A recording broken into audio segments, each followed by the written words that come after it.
तो हाँ भाई मेरी जानेमंस, welcome back to our channel that is concept भैया। मेरा नाम है रोहित खंडेलवाल एंड आज हम स्टार्ट कर रहे हैं अपना नया chapter that is cell the unit of life.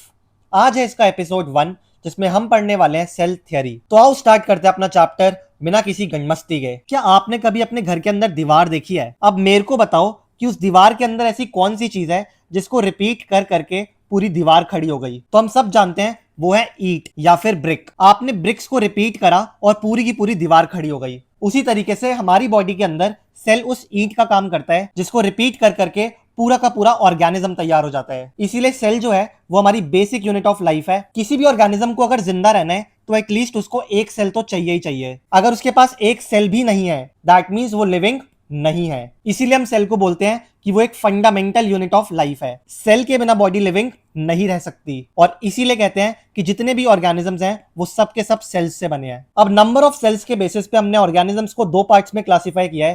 पहला यूनिसेलर ऑर्गेनिजम्स और दूसरा मल्टीसेलर ऑर्गेनिजम्स। यूनिसेलर ऑर्गेनिजम्स वो होते हैं जिनके पास सिर्फ एक सेल होता है और मल्टीसेलर ऑर्गेनिजम्स वो होते हैं जिनकी बॉडी के अंदर एक से ज्यादा सेल्स प्रेजेंट होते हैं। अब आप खुद सोचो, क्योंकि यूनिसेलर ऑर्गेनिजम्स के पास सिर्फ एक ही सेल होता है तो ये एक ही सेल सारे काम करता है। चाहे एक्सक्रीशन करनी हो, चाहे खाने को डाइजेस्ट करना हो, जितने भी बॉडी के काम है वो सारे के सारे ये सिंगल सेल ही परफॉर्म करेगा। इसीलिए मैं कह सकता हूं कि यूनिसेलर ऑर्गेनिजम्स के अंदर डिवीजन ऑफ लेबर एब्सेंट होता है। डिवीजन ऑफ लेबर का मतलब होता है काम को आपस में डिस्ट्रीब्यूट कर लेना। पर क्योंकि यहाँ पे सिंगल सेल प्रेजेंट है तो काम डिस्ट्रीब्यूट हो ही नहीं सकता। सारे के सारे काम इसी सिंगल सेल को परफॉर्म करने हैं, इसीलिए यहाँ पर डिवीजन ऑफ लेबर एब्सेंट होता है। और वहीं अगर मैं मल्टी सेलर ऑर्गेनिजम्स की बात करूं जो कि डिफरेंट टिश्यूज या फिर डिफरेंट ऑर्गन्स की फॉर्मेशन करते हैं। एग्जाम्पल के लिए हमारे पास रेस्पिरेशन के लिए होता है रेस्पिरेटरी सिस्टम, चीजों की ट्रांसपोर्टेशन के लिए हमारे पास ब्लड होता है, बॉडी से वेस्ट को बाहर निकालने के लिए एक्सक्रीटरी सिस्टम होता है। दैट मींस हमारी बॉडी के अंदर जो काम है वो डिफरेंट डिफरेंट ऑर्गन्स के अंदर डिवाइडेड है। इसीलिए मैं बोल सकता हूं जो मल्टी सेलर ऑर्गेनिजम्स होते हैं उनके अंदर डिवीजन ऑफ लेबर प्रेजेंट होता है, यानी वो अपने काम को आपस में डिस्ट्रीब्यूट कर लेते हैं। एनसीईआरटी हमें बोलती है कि जो यूनिसेलर ऑर्गेनिजम्स होते हैं उनके पास सिर्फ और सिर्फ सिंगल सेल होता है, लेकिन इस सिंगल सेल के बावजूद भी वो इंडिपेंडेंटली एग्जिस्ट करते हैं। दैट मींस ऐसा नहीं है कि उनको किसी और ऑर्गेनिज्म की जरूरत है अपने आप को जिंदा रखने के लिए, और उसी सिंगल सेल से वो सारे के सारे एसेंशियल फंक्शंस को परफॉर्म करते हैं जो कि जिंदा रहने के लिए जरूरी होते हैं। दैट मींस अगर किसी भी ऑर्गेनिज्म को जिंदा रहना है और वो भी इस तरीके से कि वो किसी और के ऊपर डिपेंड ना करे अपनी जिंदगी के लिए, तो एटलीस्ट उसके पास एक सेल तो होना ही चाहिए। अगर उसके पास एक सेल से भी कम है, यानी कि खाली माइटोकॉन्ड्रिया है, खाली क्लोरोप्लास्ट है, दैट मींस वो किसी ना किसी और ऑर्गेनिज्म पे अपनी जिंदगी के लिए डिपेंडेंट है। और यही चीज एनसीईआरटी बोलती है सरवाइव करने के लिए एक ऑर्गेनिज्म के पास एटलीस्ट एक सेल तो होना ही चाहिए with all the essential cell organelles. अगर आपके पास एक कंप्लीट स्ट्रक्चर ऑफ सेल भी नहीं है दैट मींस आप इंडिपेंडेंट लिविंग शो नहीं कर सकते। मतलब आप किसी ना किसी और ऑर्गेनिज्म के ऊपर डिपेंडेंट हो अपने बेसिक फंक्शंस को परफॉर्म करने के लिए। जैसे कि वायरस, जो वायरस होता है वो रिप्रोड्यूस नहीं कर सकता खुद से, वो किसी होस्ट के अंदर घुसता है और वहां पर अपने आप को रेप्लिकेट करता है। एग्जाम्पल के लिए आप समझ सकते हो जो एचआईवी का वायरस होता है वो बॉडी के अंदर घुसता है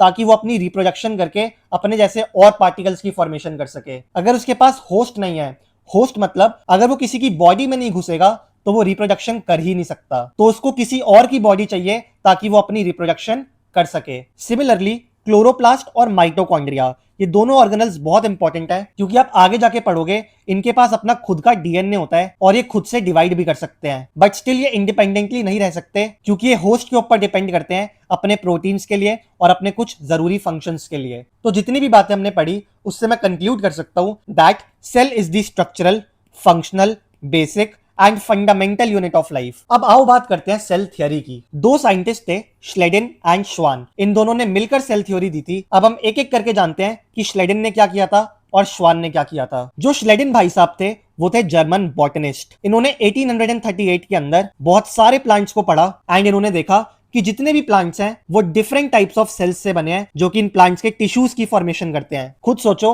जब बहुत सारे सेल्स आपस में मिल जाएंगे तो different different types of tissues की फॉर्मेशन वो प्लांट के अंदर कर देंगे। यही चीज ऑब्जर्व करी थी श्लेडेन ने। वहीं अगर हम श्वान अंकल की बात करें तो वो थे जर्मन जोलॉजिस्ट। अब बहुत कंफ्यूजन होती है कि श्लेडेन बॉटनिस्ट थे और श्वान जोलॉजिस्ट थे। इसको याद रखने की एक सिंपल सी ट्रिक है। देखो श्वान नाम से आपको समझ में आ रहा है एक बर्ड होती है स्वान नाम की, जो कि पानी के अंदर चलती है। तो आप इस बर्ड से याद रख सकते हो क्योंकि श्वान अंकल का जो नाम है वो इस स्वान से मैच कर रहा है और स्वान जो है वो एक एनिमल है। तो आप सिंपली याद रख सकते हो कि श्वान जो थे वो जोलॉजिस्ट थे। श्लेडिन अंकल ने 1838 में काम किया था।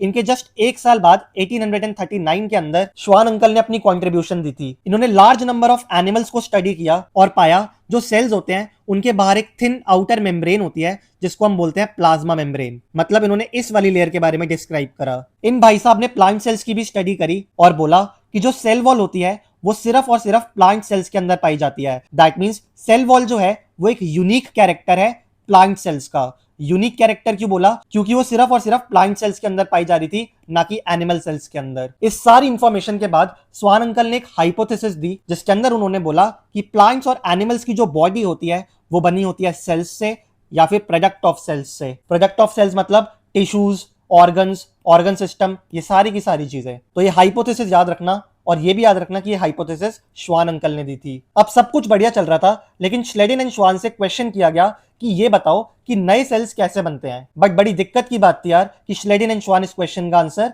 नहीं कर पाए। तो यही लिमिटेशन हो गई सेल थ्योरी की कि सेल थ्योरी ये नहीं बता पाई कि नए सेल्स की फॉर्मेशन आखिरकार कैसे होती है। अब इस समस्या को हल करने के लिए एक नए साइंटिस्ट आए जिनका नाम था रुडोल्फ वर्को। रुडोल्फ वर्को ने 1855 के अंदर अपना कंट्रीब्यूशन दिया था और ये एक्सप्लेन किया था कि नए सेल्स की फॉर्मेशन आखिरकार कैसे होती है। इनकी एक बहुत फेमस लाइन है ओमनिस सेलुला ई सेलुला। इसका मतलब होता है कि जो पुराने सेल्स हैं उन्होंने डिवाइड किया और नए सेल्स की फॉर्मेशन करी। मतलब मान लो ये पुराना सेल था, इसने अपने आप को डिवाइड करके नए सेल्स की फॉर्मेशन कर दी। दैट मींस एक सेल से दो सेल्स की फॉर्मेशन हो गई। रुडोल्फ वर्को ने इस पॉइंट को सेल थ्योरी में ऐड किया और उसको फाइनल शेप दे दी। तो याद रखना कि जो मॉडर्न सेल थ्योरी है उसके अंदर दो पॉइंट्स हैं। पहला कि जितने भी लिविंग ऑर्गेनिजम्स होते हैं वो सेल्स और उसके प्रोडक्ट से बनते हैं, और दूसरा जो नए सेल्स होते हैं उनकी फॉर्मेशन प्री एग्जिस्टिंग यानी पुराने सेल्स से होती है। लेकिन हम सब जानते हैं ये बायोलॉजी है, यहाँ पे एक्सेप्शंस ना हो ऐसा तो हो ही नहीं सकता। तो आओ जरा बात करते हैं सेल थ्योरी के एक्सेप्शंस की। देखो वैसे तो बहुत सारे एक्सेप्शंस है सेल थ्योरी के, लेकिन यहाँ पर कुछ तीन इंपॉर्टेंट एक्सेप्शंस की हम बात कर रहे हैं। सबसे पहली चीज आ गई हमारे पास वायरसेस। आप सबको पता होनी चाहिए वाली बात कि अगर आप कभी वायरस को देखते हो ना तो उसके स्ट्रक्चर के अंदर इतनी भी चीजें नहीं होती जो एक सेल के अंदर जरूर होनी चाहिए। दैट मींस वायरस एक कंप्लीट सेल भी नहीं होता। तो इसीलिए हम लिखते हैं कि जो वायरस है वो है ए सेल्यूलर, मतलब उसके अंदर एक कंप्लीट सेल भी नहीं होता। वहीं अगर हम बात करें सीव ट्यूब सेल्स की और मैमल के आरबीसीज की जो कि मैच्योर हो चुके हैं, दैट मींस बॉडी के अंदर फंक्शंस परफॉर्म करने के लायक हो चुके हैं, अगर आप उनके स्ट्रक्चर को देखो तो उसके अंदर आपको न्यूक्लियस ही देखने के लिए नहीं मिलेगा। दैट मींस ये दोनों भी कंप्लीट सेल नहीं है। अब वैसे एक बहुत इंटरेस्टिंग चीज है कि कभी कभी बच्चे पूछते हैं कि इसका रीजन क्या है। इसका रीजन आपको आने वाले चैप्टर्स के अंदर मिलेगा। सीव ट्यूब सेल्स के अंदर न्यूक्लियस क्यों नहीं होता, इसका रीजन मैं आपको दूंगा जब हम अनॉटमी वाला चैप्टर पढ़ेंगे। और मैच्योर मेमेलियन आरबीसीज के अंदर न्यूक्लियस क्यों नहीं होता, ये हम पढ़ेंगे बॉडी फ्लूइड्स एंड सर्कुलेशन वाले चैप्टर के अंदर। और बड़ा ही इंटरेस्टिंग रीजन है, मजा आएगा आपको जान के। तो फिलहाल हमने सेल थ्योरी कंप्लीट कर लिया है। अब जो भी हमने पढ़ा उसकी गवाही हमको देगी एनसीईआरटी। एनसीईआरटी बोलती है that cell is the basic unit of life. जितने भी ऑर्गेनिजम्स होते हैं वो सब के सब सेल्स से बने हैं। अगर सिंगल सेल है तो यूनिसेलर ऑर्गेनिजम्स, अगर एक से ज्यादा सेल्स हैं तो मल्टी सेलर ऑर्गेनिजम्स। उसके बाद एनसीईआरटी बोलती है जो यूनिसेलर ऑर्गेनिजम्स होते हैं वो इंडिपेंडेंट एग्जिस्टेंस शो करते हैं। दैट मींस वो अपने सर्वाइवल के लिए किसी और के ऊपर डिपेंडेंट नहीं होते, और इसी के साथ साथ वो परफॉर्म करते हैं all the important functions of life. उसके बाद एनसीईआरटी बोलती है कि अगर आपके पास एक कंप्लीट सेल भी नहीं है, दैट मींस आप इंडिपेंडेंटली नहीं रह सकते, आपको किसी और होस्ट के ऊपर डिपेंडेंट होना पड़ जाएगा। तो इसीलिए कहा जाता है that cell is the fundamental, structural, functional and basic unit of life. उसके बाद हमने पढ़ा था सेल थियरी को। अब मैंने आपको बताया था कि सेल थियरी की शुरुआत हुई थी श्लेडिन अंकल से, जो कि एक जर्मन बॉटनिस्ट थे जिन्होंने 1838 के अंदर लार्ज नंबर ऑफ प्लांट्स को पढ़ा एंड ऑब्जर्व किया कि जो प्लांट्स होते हैं उनके अंदर different type of cells present होते हैं जो कि डिफरेंट टिश्यूज बनाते हैं प्लांट्स के अंदर। उसके बाद 1839 के अंदर एक दूसरे साइंटिस्ट आए जिनका नाम था श्वान, जो कि थे जर्मन जोलॉजिस्ट। इन्होंने different type of animal cells को पढ़ा और ये देखा कि जो सेल्स होते हैं उनके बाहर एक थिन आउटर लेयर होती है जिसको हम बोलते हैं प्लाज्मा मेम्ब्रेन। इन्होंने प्लांट टिश्यूज को भी स्टडी किया एंड बोला कि जो सेल वॉल होती है वो एक यूनिक कैरेक्टर है प्लांट सेल्स का। उसके बाद श्वान अंकल ने एक hypothesis the that animals and plant की जो बॉडीज होती है वो सेल्स या फिर प्रोडक्ट ऑफ सेल्स से बनी होती है। श्लेडिन एंड श्वान ने मिलकर सेल थ्योरी की फॉर्मेशन करी, लेकिन ये थ्योरी ये नहीं बता पाई कि नए सेल्स की फॉर्मेशन आखिरकार कैसे हो रही है। फिर रुडोल्फ वर्को 1855 के अंदर आए एंड उन्होंने एक्सप्लेन किया दैट ओमनिस सेलुला ई सेलुला, मतलब जो पुराने सेल्स होते हैं वो डिवाइड करते हैं और नए सेल्स की फॉर्मेशन वो कर देते हैं। इन्होंने सेल थ्योरी को मॉडिफाई करा और उसको फाइनल शेप दी that all the living organisms are composed of cells and products of cells, और जो पुराने सेल्स होते हैं वो डिवाइड करके नए सेल्स की फॉर्मेशन करते हैं। That means all cells arise from pre existing cells. अब आओ घुसते हैं कंसेप्ट भैया की अदालत में, जहां पे आपके पास क्वेश्चंस आएंगे एंड आपको उनको सॉल्व करना है, और हर क्वेश्चन के लिए आपको मिलेंगे सिर्फ 10 seconds.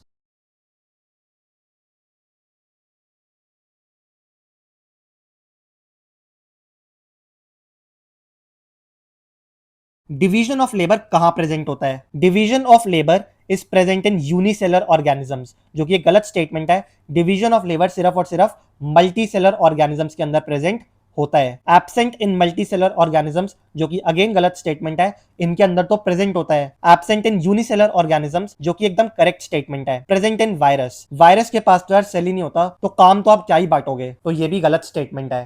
That means option number C is the correct answer.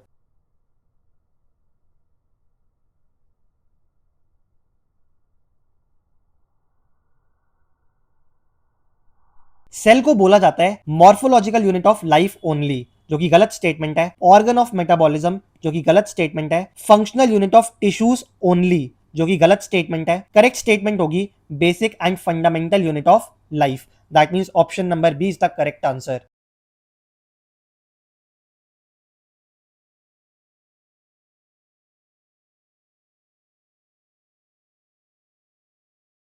Unicellular organisms का फीचर बताना है आपको।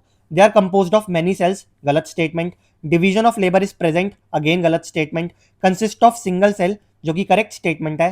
दे पोजेस ऑर्गन सिस्टम्स, देखो ऑर्गन सिस्टम अगर किसी के पास है दैट मीन्स उसके पास मल्टीपल सेल्स है, तो ये तो गलत बात हो गई। That means C option is the correct answer.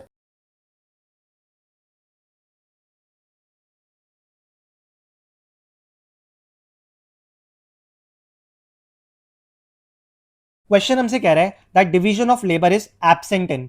Absent किसके अंदर होता है? यूनिसेलर ऑर्गेनिजम्स के अंदर। बाकी जितने भी हैं वो सारे के सारे मल्टी सेलर ऑर्गेनिजम्स हैं एंड उनके अंदर डिवीजन ऑफ लेबर प्रेजेंट होता है। That means option number B is the correct answer.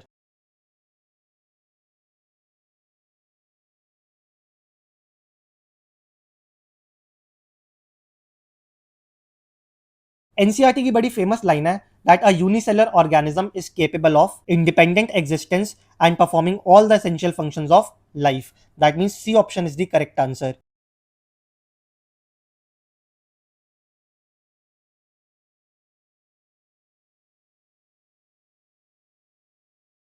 Independent survival के लिए दैट मीन्स अगर एक ऑर्गेनिज्म को किसी और के ऊपर डिपेंडेंट नहीं रहना तो उसके पास कम से कम क्या होना चाहिए? मैंने आपको ऑलरेडी बताया है कि एटलीस्ट एक कंप्लीट सेल होना चाहिए with all the essential cell organelles, तो ऑप्शन नंबर बी।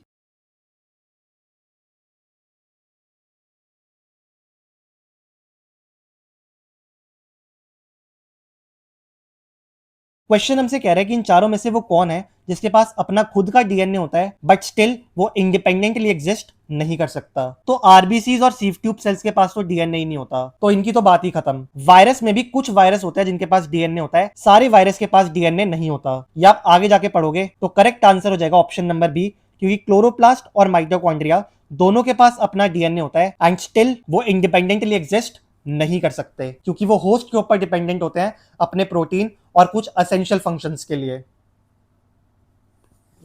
क्योंकि वो होस्ट के ऊपर डिपेंडेंट होते हैं अपने प्रोटीन एंड कुछ असेंशियल फंक्शंस के लिए।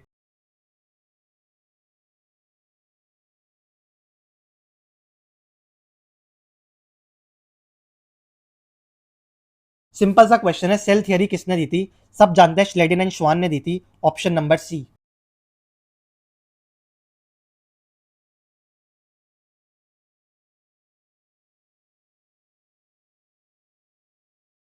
Again simple question, Schwann. मैंने आपको बताया था चिड़िया याद आ जानी चाहिए आपको, और चिड़िया से क्या याद आ जाएगा? Zoologist, option number B.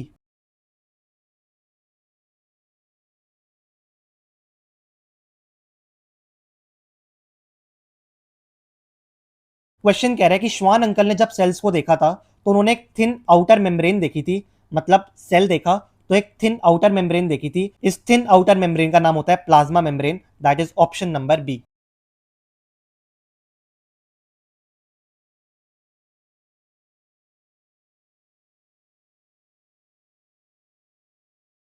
Schwann uncle के अकॉर्डिंग प्लांट सेल्स का यूनिक फीचर क्या था?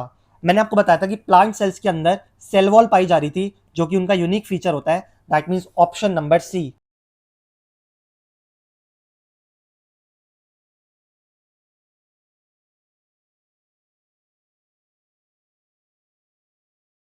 अगेन सिंपल क्वेश्चन, लिमिटेशन पूछ रहा है ओरिजिनल सेल थ्योरी की। तो जो ओरिजिनल सेल थ्योरी थी वो ये नहीं बता पाई थी कि नए सेल्स का ओरिजिन कैसे होता है।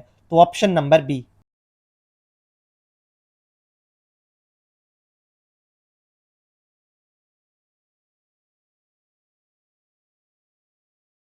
सिंपल सा क्वेश्चन है। ओमनिस सेल्ला ई सेल्ला का मतलब होता है that cells arise from the pre existing cells, मतलब नए सेल्स की फॉर्मेशन पुराने सेल्स से ही होती है। Option number B is the correct answer.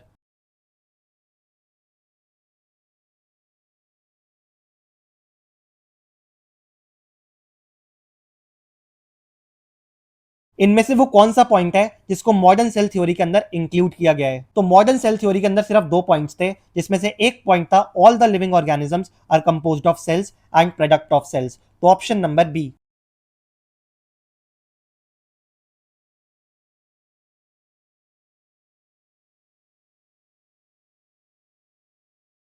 Question हमसे कह रहे हैं इनमें से कौन सेल थ्योरी की एक्सेप्शन है? तो virus, mitochondria and chloroplast. That means A, B and C. Question वैसे होना चाहिए था कि इनमें से कौन सेल थ्योरी की एक्सेप्शन नहीं है, बट कोई नहीं, जो भी क्वेश्चन है उसके अकॉर्डिंग हमने आंसर कर दिया है।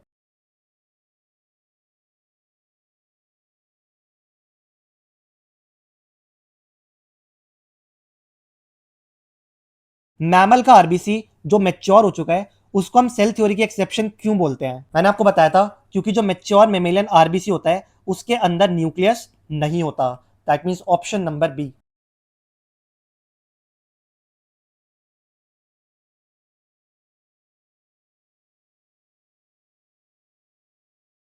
पहली स्टेटमेंट हमसे कह रही है that unicellular organisms are capable of independent existence, जो कि करेक्ट स्टेटमेंट है। Unicellular organisms perform all the essential functions, जो कि करेक्ट स्टेटमेंट है। तो दोनों ही स्टेटमेंट्स करेक्ट हैं, तो option number A, both statements are correct.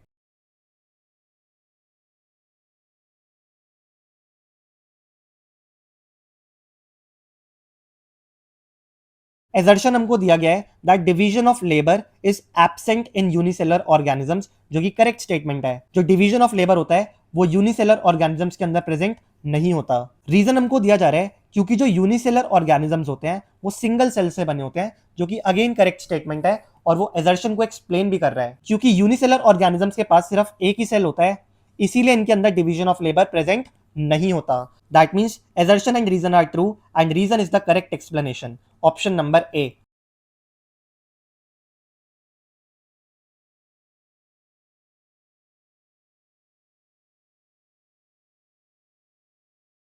Assertion हमसे कह रहा है जो वायरस है वो इंडिपेंडेंटली रिप्रोड्यूस नहीं कर सकते, जो कि करेक्ट स्टेटमेंट है। और रीजन हमको दिया है कि जो वायरस होते हैं वो डिपेंड करते हैं होस्ट सेल्स के ऊपर अपनी रेप्लिकेशन के लिए, जो कि अगेन करेक्ट स्टेटमेंट है। एंड रीजन जो है वो एजर्शन को एक्सप्लेन भी कर रहा है। That means again option number A is the correct answer of the question.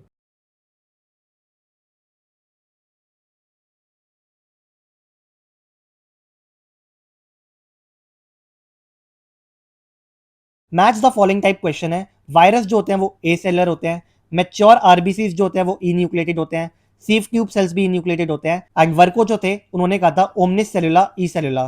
That mean सारे के सारी मैचिंग ऑलरेडी करेक्ट है, तो option number A should be the correct answer of this question.